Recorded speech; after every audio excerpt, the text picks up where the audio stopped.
2014 में नरेंद्र मोदी जी हिंदुस्तान के प्रधानमंत्री बने और उससे पहले वो गुजरात के चीफ मिनिस्टर थे। जो काम उन्होंने गुजरात में शुरू किया वो आज हिंदुस्तान में कर रहे हैं, जिसको गुजरात मॉडल कहा जाता था।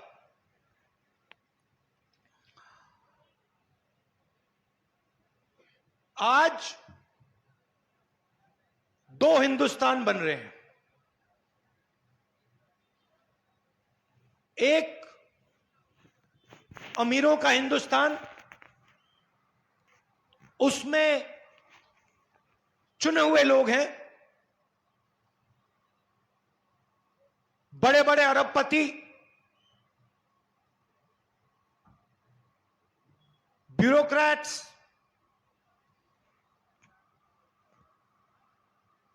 जिनके पास सत्ता है, धन है, अहंकार है। और दूसरा हिंदुस्तान भारत की आम जनता, आम नागरिक का हिंदुस्तान।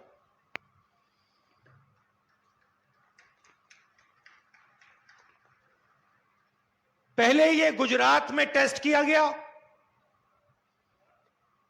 और उसको हिंदुस्तान में अब लागू कर दिया है। कांग्रेस पार्टी दो हिंदुस्तान नहीं चाहती है। हमें दो नहीं चाहिए, हमें एक हिंदुस्तान चाहिए और उस हिंदुस्तान में सबका आदर होना चाहिए, सबको अपॉर्चुनिटी मिलनी चाहिए, सबको शिक्षा मिलनी चाहिए, सबको अस्पताल, स्वास्थ्य की सेवा मिलनी चाहिए।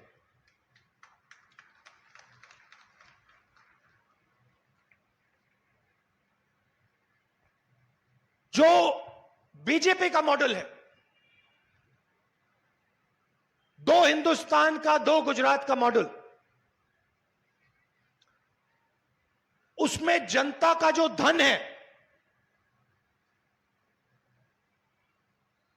क्योंकि ये जो धन है, जंगल है, जमीन है, जल है, ये किसी उद्योगपति का नहीं है,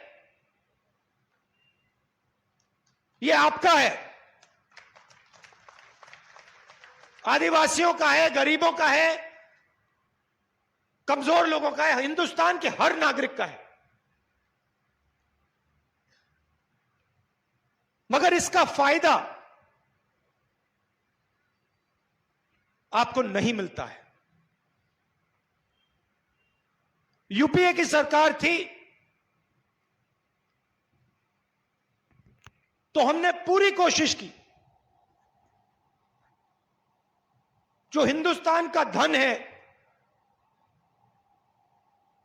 जल, जंगल, जमीन, हमने पूरी कोशिश की कि इसका फायदा हिंदुस्तान के आम नागरिक को, दलितों को, आदिवासियों को, युवाओं को, सबको मिले। और हमने बहुत बड़े कदम उठाए, पैसा कानून लाए,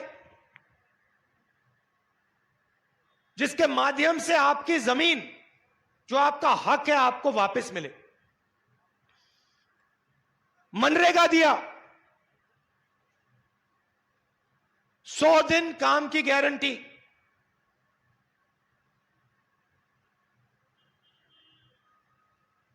पूरे देश में उसको चलाया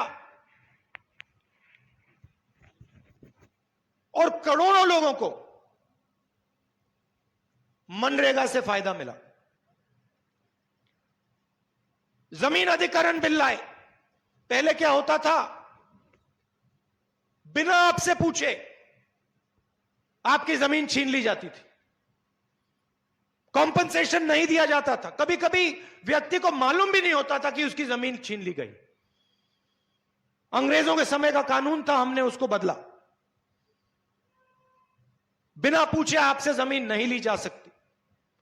अगर जमीन ली जाएगी, पूछकर ली जाएगी और फिर आपको कॉम्पनसेशन मिलेगा, मार्केट रेट से 4 गुना ज्यादा कॉम्पनसेशन मिलेगा। यह हमने करके दिखाया।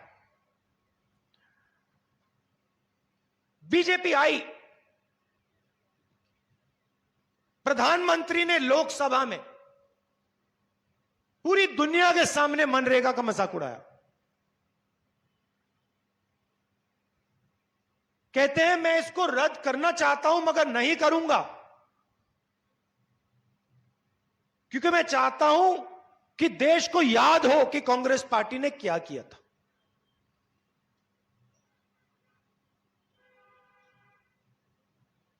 और आज देखिए, कोविड के समय अगर मनरेगा नहीं होता तो देश की हालत आपको मालूम। और उसी प्रोग्राम को बीजेपी आज चला रही है। प्रधानमंत्री आए, नोटबंदी की,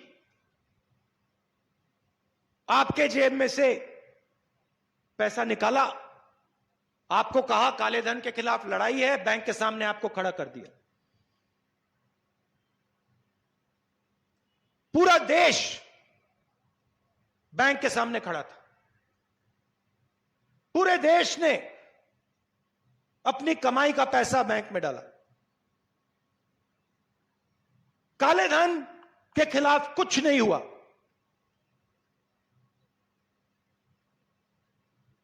अरबपतियों को फायदा हुआ। वही लोग जो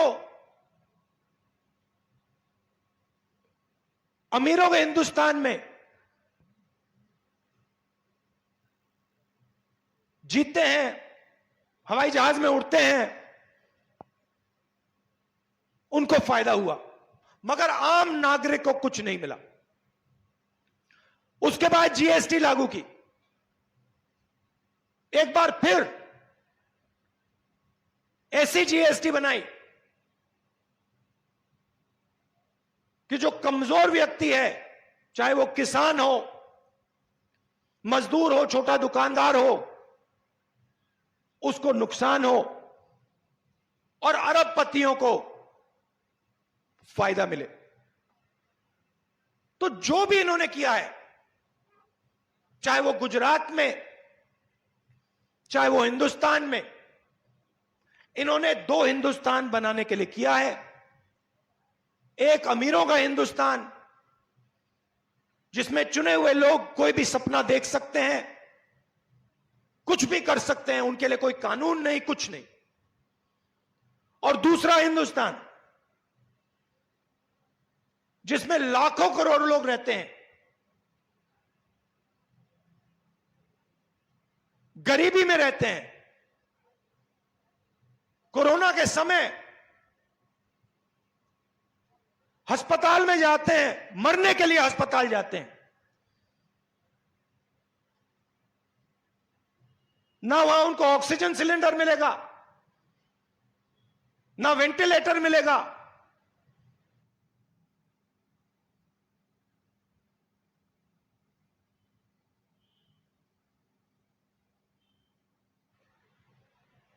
प्रधानमंत्री कहते हैं थाली बजाओ, थाली बजाओ। उसके बाद कहते हैं मोबाइल फोन की लाइट जलाओ। और हमारे मीडिया के मित्र यह सवाल नहीं उठाते कि गुजरात में 3 लाख लोगों ने दम तोड़ा है। ये नहीं कहते कि गुजरात में 3 लाख लोग मरे हैं। ये नहीं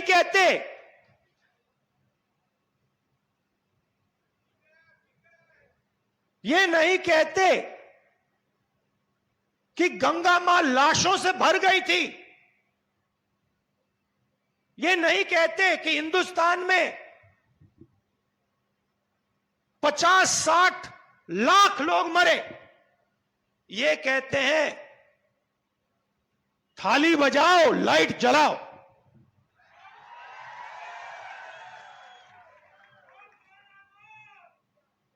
और फिर टीवी पे आपको किसी आदिवासी का चेहरा नहीं दिख सकता।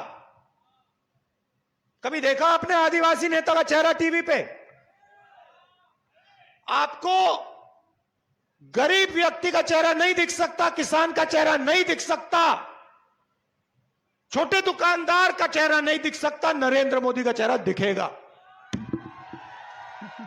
और इस देश में किसी का चेहरा है ही नहीं। 24 घंटा एक ही चेहरा आपको दिखेगा।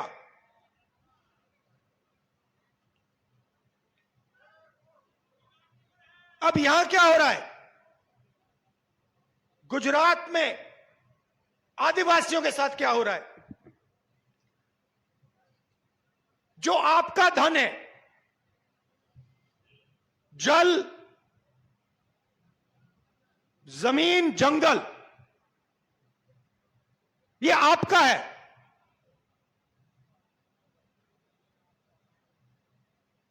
ये गुजरात की सरकार का नहीं है। ये आपके चीफ मिनिस्टर का नहीं है। ये गुजरात के चुने हुए बिजनेसमैन का नहीं है। ये आपका है। और इस जल, जमीन और जंगल का फायदा आपको नहीं मिल रहा है। और गुजरात का हर आदिवासी इस बात को गहराई से समझता है, क्योंकि उसको हर रोज इस बात का सामना करना पड़ता है। कोरोना आता है, आदिवासी भाई अस्पताल में जाता है, प्राइवेट अस्पताल में जाता है, उससे पैसा मांगते हैं, पैसा नहीं दे पाता है, वहां दम तोड़ देता है। कॉलेज, यूनिवर्सिटी, स्कूल में जाना नामुमकिन है। सरकारी स्कूल, सरकारी कॉलेजेस सब बंद कर दिए हैं। एक के बाद एक, एक के बाद एक, एक के बाद एक बंद कर देते हैं और पूरा का पूरा प्राइवेटाइज कर देते हैं। उन्हीं 4-5 लोगों के हवाले कर देते हैं। वही बात अस्पतालों में। रोजगार की बात छोड़ दीजिए। रघु शर्मा जी ने भाषण में बहुत अच्छी बात बोली। इंफ्रास्ट्रक्चर बनाने की बात होती है, बड़ी इमारतें बनती हैं, सड़कें बनती हैं, पुल बनते हैं। हर ईंट पर आदिवासियों का हाथ लगता है। हर ईंट पर आपका हाथ लगता है। आप उठाते हो, आप रखते हो, आप सीमेंट लगाते हो, आप पेंटिंग करते हो। मैं आपसे पूछता हूं, आपने गुजरात बनाया, गुजरात का इंफ्रास्ट्रक्चर बनाया, गुजरात की सड़कें बनाई, आपको क्या मिला? आपको कुछ नहीं मिला। ना शिक्षा मिली, ना स्वास्थ्य मिला, ना रोजगार मिला, कुछ नहीं मिला। इसीलिए हम ये आंदोलन कर रहे हैं। आपके दिल में जो आवाज है, जो गुजरात के हर आदिवासी के दिल में है, आपके दिल में, आपके अंदर बंद है। रोज ये आवाज आपके अंदर बंद रहती है। हम इस आवाज को इस आंदोलन के माध्यम से सड़क पर उतारना चाहते हैं, बाहर निकालना चाहते हैं।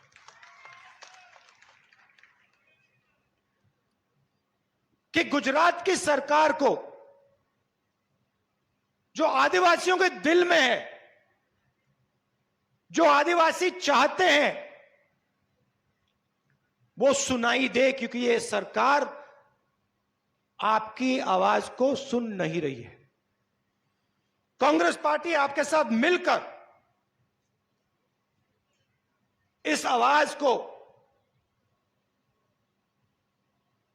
इतना मजबूत बनाना चाहती है कि गुजरात छोड़ो, हिंदुस्तान के प्रधानमंत्री को यह आवाज सुनाई दे जाए।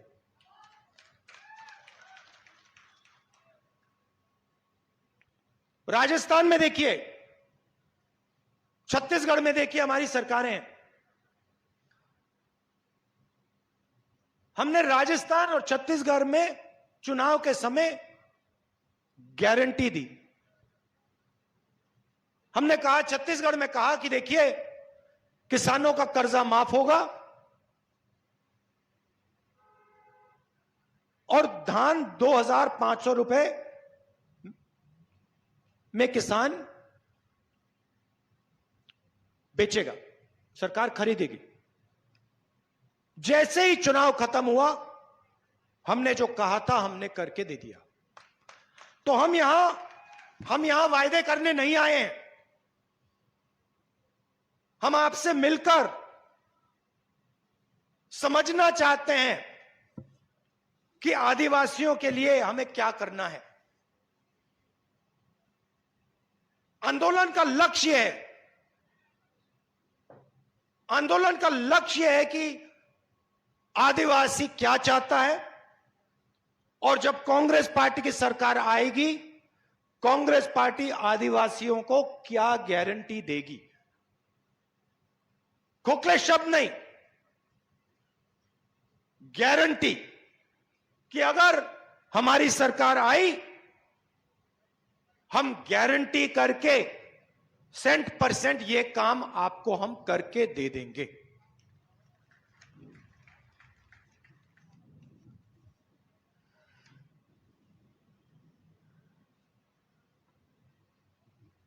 राजस्थान में हमने स्वास्थ्य का मॉडल तैयार किया है। हर जगह हम मेडिकल कॉलेज और अस्पताल, सरकारी मेडिकल कॉलेज और अस्पताल खोल रहे हैं। 10 लाख रुपए मेडिकल इंश्योरेंस मिलता है राजस्थान में। 5 लाख रुपए एक्सीडेंट क्लेम इंश्योरेंस मिलता है। मुफ्त में दवाई मिलती है, मुफ्त में मेडिकल इन्वेस्टिगेशन होता है, सारे के सारे ओपीडी मुफ्त।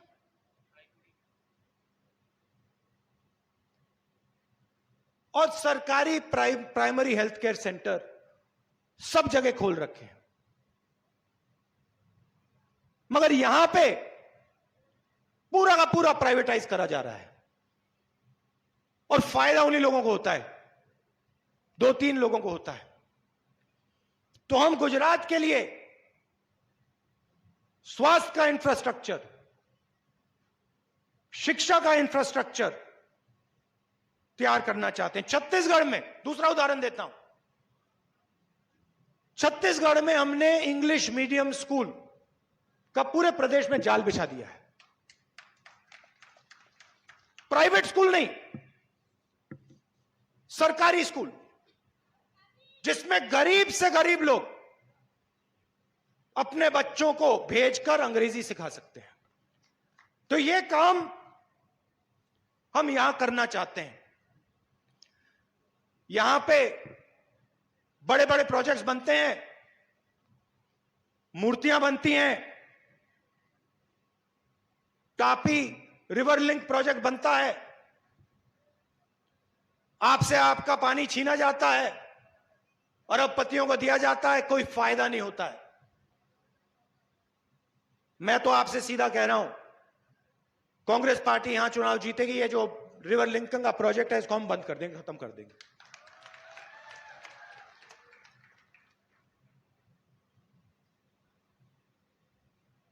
संघर्ष का समय है। बिरसा मुंडा जी ने रास्ता दिखाया था, गोविंद गुरु जी ने रास्ता दिखाया था। अब गुजरात के आदिवासियों को, खासतौर से गुजरात के आदिवासी युवाओं को एक साथ मिलकर संघर्ष करना पड़ेगा। कांग्रेस पार्टी के साथ मिलकर संघर्ष करना पड़ेगा। बीजेपी की सरकार आपको कुछ नहीं देने वाली है, आपको लेना पड़ेगा।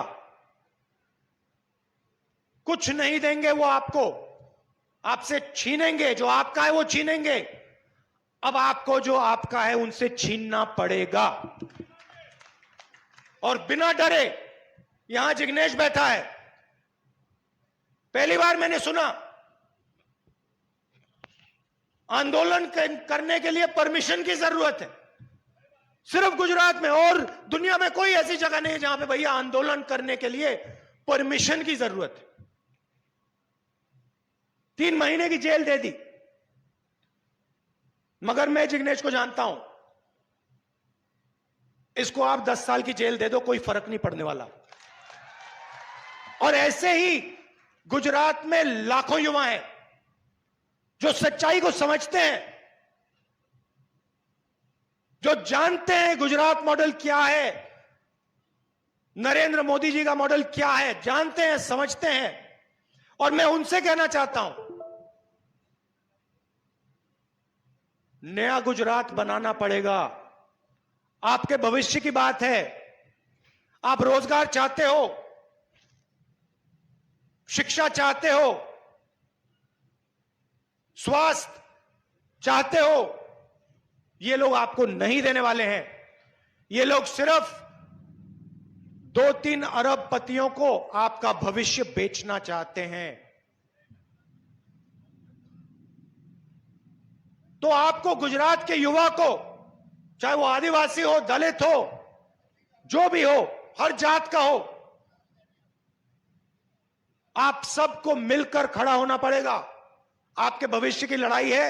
हम इस लड़ाई में, कांग्रेस पार्टी और मैं, हम इस लड़ाई में आपके साथ खड़े हैं, 24 घंटा खड़े हैं।